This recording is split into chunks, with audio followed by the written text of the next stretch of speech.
Parul university के placements का कोई रिप्लेसमेंट नहीं, इसलिए टॉप कंपनीज की फर्स्ट चॉइस। आप तो समझ ही गए होंगे। Join Parul university, Vadodara, Gujarat. नमस्कार, आप देख रहे हैं जागरण जोश और मैं हूं आपके साथ सिमरन राजपाल। दोस्तों, वक्फ अमेंडमेंट बिल 2025 को अब लोकसभा और राज्यसभा में पास कर दिया गया है। ये बिल वक्फ बोर्ड के स्ट्रक्चर और वक्फ प्रॉपर्टीज की फंक्शनिंग में बड़े बदलाव लाने वाला है। सबसे ज्यादा चर्चा का जो मुद्दा है वो बना हुआ है सेक्शन 40 का ओमिशन, जिसे ऑपोजिशन पार्टीज एक बड़े खतरे के रूप में देख रही हैं। लेकिन सवाल ये है कि सेक्शन 40 है क्या और इसको हटाने से वक्फ बोर्ड पर क्या असर पड़ेगा, चलिए समझते हैं। सेक्शन 40 का संबंध किसी भी प्रॉपर्टी के वक्फ होने या ना होने के फैसले से है। ये ताकत सिर्फ वक्फ बोर्ड के पास होती है। सबसेक्शन 1 के मुताबिक अगर बोर्ड को लगता है कि कोई प्रॉपर्टी वक्फ हो सकती है तो वो इसकी जानकारी इकट्ठी कर सकता है और इंक्वायरी के बाद फैसला ले सकता है। सब सेक्शन 2 ये कहता है कि वक्फ बोर्ड का डिसीजन फाइनल होगा जब तक कि वक्फ ट्रिब्यूनल इसे बदल ना दे। इसका मतलब ये कि ना राज्य सरकार ना केंद्र सरकार किसी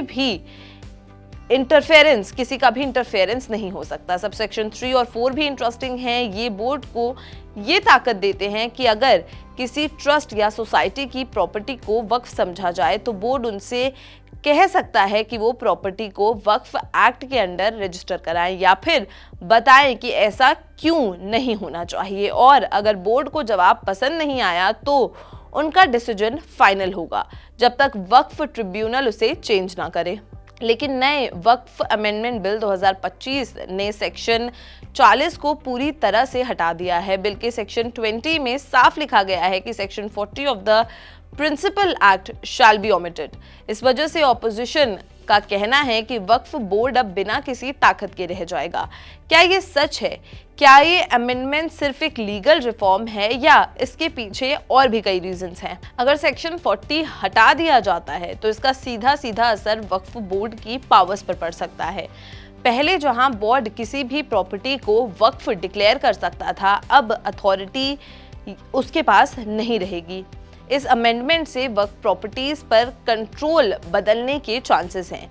क्या ये एक ज़रूरी रिफॉर्म है या वक्फ प्रॉपर्टीज को कमज़ोर करने की एक कोशिश? ये एक बड़ी बहस का मुद्दा बना हुआ है। जहां सरकार कह रही है कि ये अमेंडमेंट ट्रांसपेरेंसी बदलने और लीगल कॉन्फ्लिक्ट्स को कम करने के लिए है, वहीं ऑपोजिशन इसे वक्फ बोर्ड की ऑटोनॉमी के खिलाफ बता रहा है।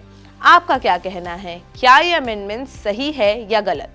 हमें कमेंट्स में ज़रूर बताएं और अगर ये वीडियो पसंद आई हो तो इसे लाइक और शेयर करना बिल्कुल भी ना भूलें और ऐसी ही और अपडेट्स और वीडियोस के लिए सब्सक्राइब करें जागरण जोश को। मिलते हैं अगली वीडियो में। नमस्कार।